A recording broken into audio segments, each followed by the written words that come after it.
अखंडमंडलाकारं व्याप्तं येन चराचरं तत्पदं दर्शितं येन तस्मै श्री गुरुवे नमः।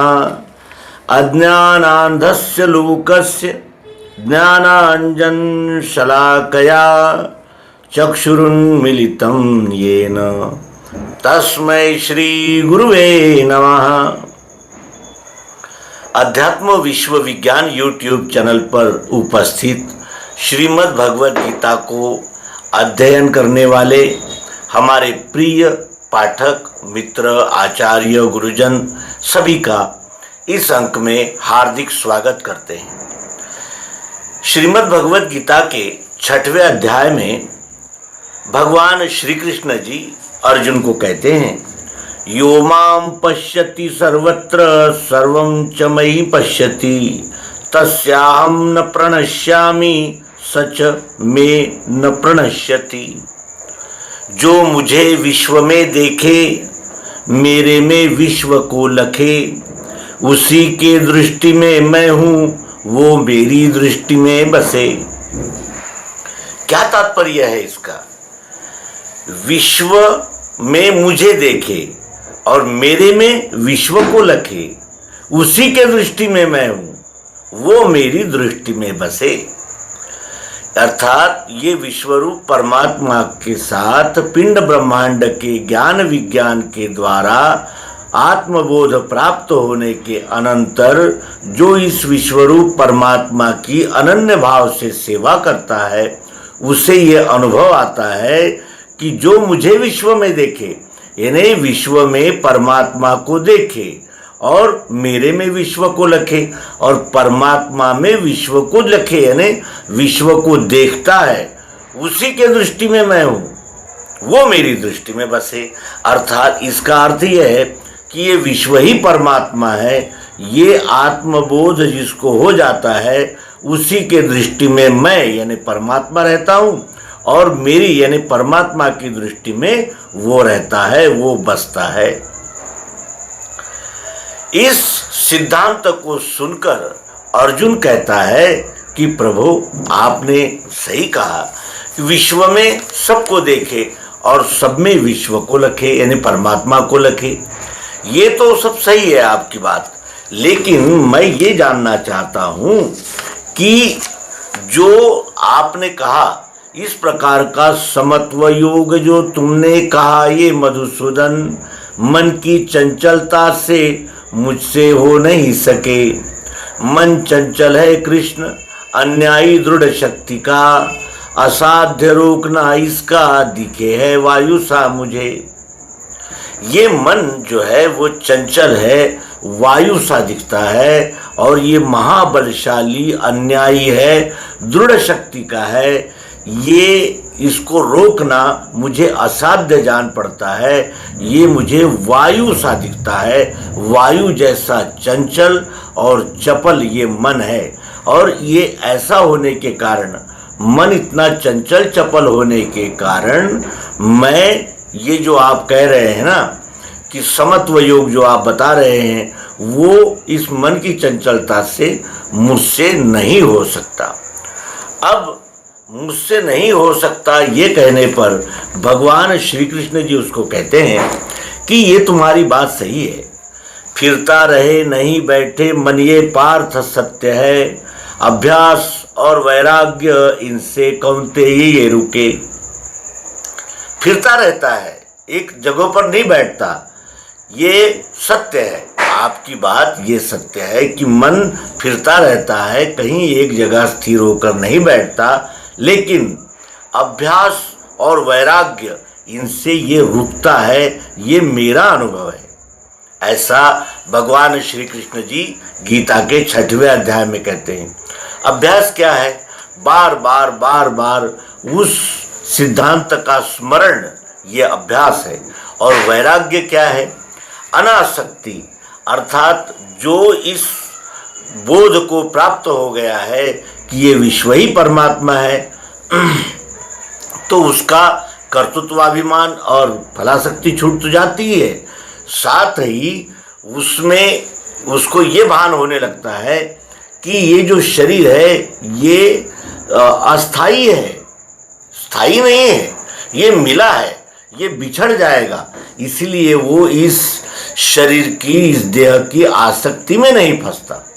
और अभ्यास, सतत स्मरण और वैराग्य यानी अनासक्ति, ये दोनों से ये मन रुकता है। ऐसा भगवान श्री कृष्ण जी अपने अनुभव के द्वारा इस 6ठे अध्याय में कह रहे हैं। और साथ ही अर्जुन को ये कह रहे हैं कि असंयमी को ये योग प्राप्त होता नहीं कभी, मिले आत्मवशी को ये मनोजय स्वकर्म से।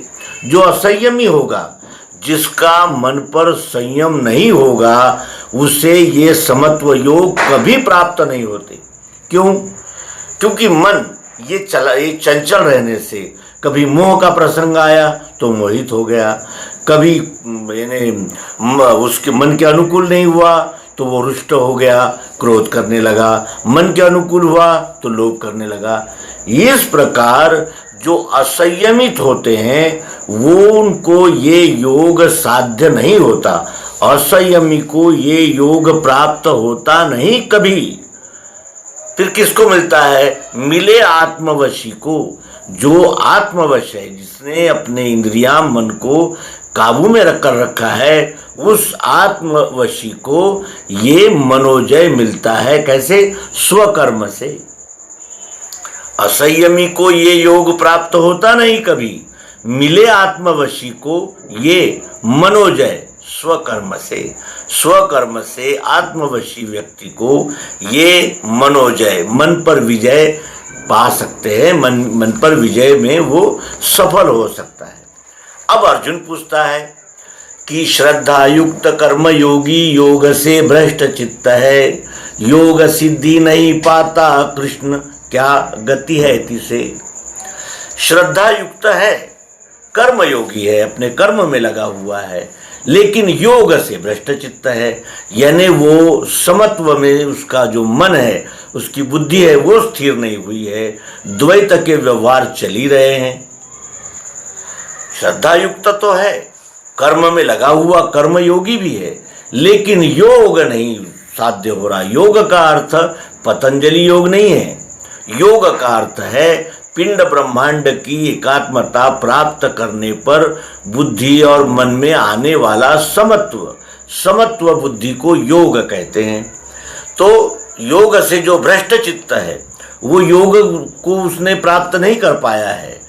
योग सिद्धि नहीं पाता कृष्ण क्या गति है तिसे। उसे योग की सिद्धि प्राप्त नहीं होती, उसे क्या गति मिलती है ये बताइए। हे कृष्ण, आप मुझे ये बताइए।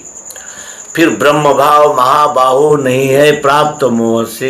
ये जो ब्रह्म भाव है ये मोह से कभी प्राप्त नहीं होता। और जो श्रद्धा युक्त कर्मयोगी भी है और योग से भ्रष्ट चित्त भी है, दोनों से भ्रष्ट है। किसका? मेघ सा नाश तो नहीं, उसका नाश तो नहीं हो जाता। जैसे मेघ आते हैं और क्षण में बिखर जाते हैं, क्या इस प्रकार उसका नाश तो नहीं होता? मेरी यह शंका कृष्ण मिटाने योग्य आप है, बिना तुम्हारे ये शंका दूसरा कौन खो सके। मेरी ये शंका हे कृष्ण जी आप ही मिटा सकते हो, आपके सिवाय इस विश्व में ये शंका मेरी कोई निराकरण नहीं कर सकता। क्यों? क्योंकि जो भी मिलता है वो शब्द ज्ञान की ही बात करता है, अनुभव ज्ञान की बात नहीं कर रहा है। इसीलिए आप ही सद्गुरु हो और आप ही मेरी इस शंका का निराकरण कीजिए। अब भगवान श्री कृष्ण जी उसे जो कहते हैं वो हम सब अध्यात्म विज्ञानी और आत्म कल्याण में लगे हुए साधकों के लिए अत्यंत महत्वपूर्ण ऐसा निवेदन भगवान श्री कृष्ण जी गीता के 6वें अध्याय के 40वें श्लोक से करते हैं। पार्थ नैवेह नामुत्र विनाशास्तस्य विद्यते नहीं कल्याणकृत कश्चित् दुर्गतिं तात गच्छति। पार्थ, उसका यहाँ आगे नाश होता नहीं कभी, कल्याण इच्छा बसी जिसके दुर्गति क्यों मिले उसे। जिसके हृदय में अपने कल्याण की इच्छा बसी हुई है उसको दुर्गति कैसे मिलेगी अर्जुन? उसका यहाँ कभी नाश नहीं होता, क्योंकि जो कुछ भी हम अर्जन करते हैं वो हमारे साथ संस्कार बनकर रहता है। और इसीलिए जो इस प्रकार योग भ्रष्ट है लेकिन वो कर्मयोगी है और श्रद्धावान है, तो फिर उसे आगे में कल्याण का ही मार्ग मिलता है।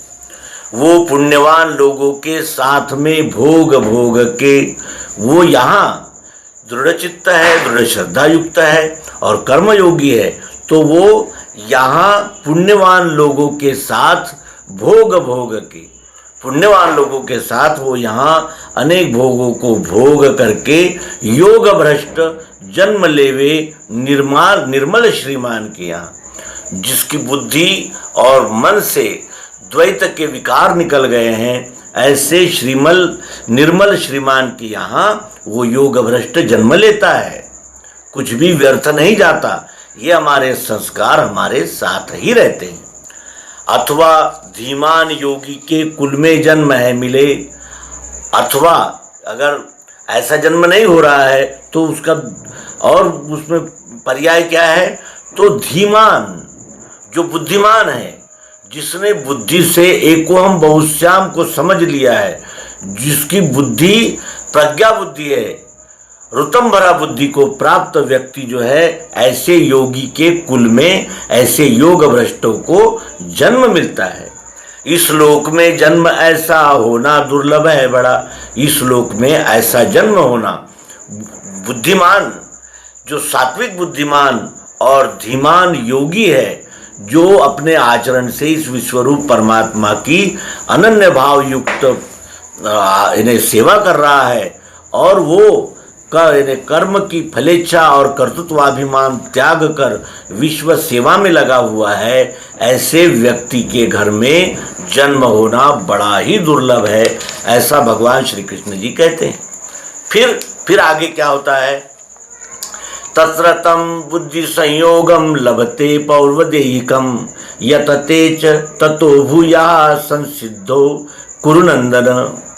तहा वो बुद्धि संयोग आदि के देह का मिले, उससे फिर आगामी जन्म में वो बुद्धि का संयोग जो पहले के देह में उसने जो बोध प्राप्त किया था, जो बुद्धि निर्मल हुई थी, सात्विक हुई थी, ऋतंभरा बुद्धि हो गई थी, उस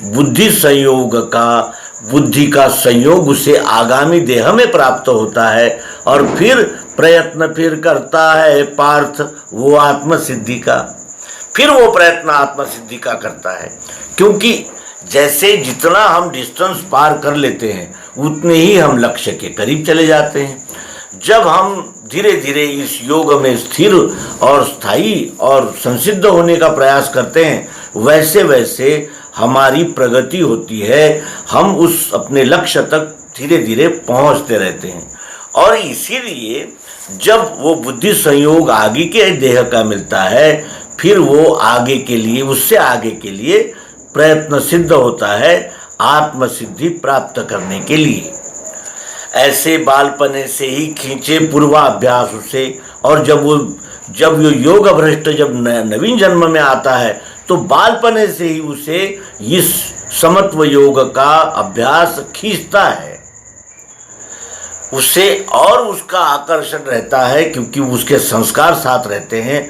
तो वो ऐसे बालपने से ही खींचे पूर्वाभ्यास से जिज्ञासु योग का पावे वेदों से श्रेष्ठ लाभ वो। इस प्रकार योग का जिज्ञासु वेदों से श्रेष्ठ लाभ अर्जन करता है, अर्थात वो वेदाभ्यासी होकर और अधिक समत्व में स्थित होने का अभ्यास करता है और साथ में अनासक्ति रूप वैराग्य को साथ में रखता है। अनेक जन्म की सिद्धि सब पाप धुला हुआ, अनेक जन्म लग जाते हैं सर्वम खलविदम ब्रह्म इस आत्मबोध तक जाने के लिए। इस प्रकार अनेक जन्म की सिद्धि सब पाप धुला हुआ, पाप बुद्धि का समापन हो चुका हुआ, पाप बुद्धि जिसकी धुल गई है, जिसकी बुद्धि निर्मल और सात्विक हो गई है, उस प्रकार स्थायी उद्योग का कर्ता और जो अपने लक्ष्य के प्रति स्थायी उद्योग करता रहता है, आत्मसिद्धि प्राप्त होने के लिए ही वो अपने जीवन का एक एक क्षण खर्च करता है, स्थायी उद्योग का करता योगी श्रेष्ठ गति लहे। ऐसा जो समत्व योगी है उसे श्रेष्ठ गति प्राप्त होती है। तपस्वी से बड़ा योगी, अब यहाँ तपस्वी से बड़ा योगी कहा है। तपस्वी किसे कहते हैं? अपने शरीर को, मन को, बुद्धि को पीड़ा पहुंचाना और फिर भी अपने सहन संयम को नापते जोखते। तपस्वी से बड़ा योगी, ज्ञानी से भी वही बड़ा, कर्मी से श्रेष्ठ है योगी, इससे योग ये गहो। इस समत्व योग की महिमा भगवान श्री कृष्ण जी यहाँ स्पष्ट करते हैं। कहते हैं कि तपस्वी से बड़ा योगी, जो तपस्वी है, जिसने तप किया है, उससे भी समत्व योग प्राप्त करने वाला योगी श्रेष्ठ है। क्योंकि जो तप करता है वो केवल अपने आप के लिए ही करता है, लेकिन जिसमें समत्व योग स्थिर हो जाता है वो अनन्य भक्ति करता है, विश्व की अनन्य भाव से सेवा करता है। ज्ञानी से भी वही बड़ा। ज्ञानी जो जानकारियां इकट्ठा करता है, जानकारियों का प्रचार प्रसार करता है, लेकिन ज्ञानी ये जब अनुभव के द्वारा अपने जो सिद्धांत है, अपना जो सिद्धांत है, उससे अनुभव के द्वारा आजमाया हुआ, यानी अनुभव से परीक्षण करके जो उन सिद्धांतों पर आचरण करता है वो बड़ा होता है। इसीलिए यहाँ कहा है कि ज्ञानी से भी वही बड़ा, जिसने विश्वरूप परमात्मा को सर्वत्र एक एक कण में देख लिया, अपने सहित सब में एक ही तत्व रम रहा है, इसकी जिससे जानकारी हो गई, जिससे अनुभव हो गया, वो ज्ञानी से, वो योगी ज्ञानी से भी श्रेष्ठ होता है। तपस्वी से बड़ा योगी, ज्ञानी से भी वही बड़ा, कर्मी से श्रेष्ठ है योगी। कर्म तो हम सब कर रहे हैं, लेकिन हमारे कर्म के पीछे कर्म की फलाशा और कर्तृत्व का अभिमान रहता है। इसीलिए कर्मी से ये समत्व योगी श्रेष्ठ होता है, इससे योग ये गहो। इसलिए इस योग का तुम पालन करो। तपस्वी से बड़ा योगी, ज्ञानी से भी वही बड़ा, कर्मी से श्रेष्ठ है योगी, इससे योग ये कहो। ये सर्वश्रेष्ठ योग है समत्व योग। और सभी योगियों में जो बैठा है मुझ में, और इन सभी योगियों में जो मुझ में ही बैठा हुआ है, यानी विश्वरूप परमात्मा के साथ वो एकात्म तद्रूप हो गया है, वो क्या करे? यानी सभी योगियों में जो बैठा है मुझ में, विश्वरूप परमात्मा में जो घुल गया है, वो करे विश्व की सेवा, श्रद्धा से विश्व की सेवा। वो श्रद्धा से विश्व की सेवा करता है। मुझे अत्यंत मान्य सो, मुझे वही अत्यंत मान्य है जो इन सभी प्रकार के योगियों में श्रद्धा से विश्व की सेवा में लगा हुआ है, वो मुझे अत्यंत मान्य है। योगिनामपि सर्वेषां मद्गतेनान्तरात्मना श्रद्धावान भजते यो माम समे युक्त तमो मता। अर्जुन, वो सबसे मेरा प्रिय है जो इन सभी योगियों में जो श्रेष्ठ, जो इस विश्वरूप परमात्मा में अपने आप को बैठाकर, अर्थात अपने आप को, अपने व्यष्टि अहंकार को इस समष्टि अहंकार में विलीन करके श्रद्धा से विश्व की सेवा में लग गया है, वो मुझे अत्यंत मान्य है। ऐसा भगवान श्री कृष्ण जी श्रीमद् भगवद गीता के आत्म संयम योग नामक 6वें अध्याय में कहता है। अब इस अंक का प्रयोजन क्या है? इस अंक का प्रयोजन है कि हम निराश न हो। हमने निराशा नहीं रखनी चाहिए। हम कदम दर कदम, एक एक कदम अपने लक्ष्य की ओर आगे बढ़ रहे हैं। ये संस्कार लेकर हम पुनः आएंगे, अनंत जन्म ही क्यों न लगे, लेकिन हम विश्वरूप परमात्मा के साथ एकात्म होने की कल्याण इच्छा लेकर चले हैं। हम अवश्य ही सफल होंगे। इस सत्संकल्प के साथ इस अंक को विराम देते हैं। नर्मदे हर सद्गुरु भगवान की जय, विश्वरूप परमात्मा की जय। ओम शांति शांति।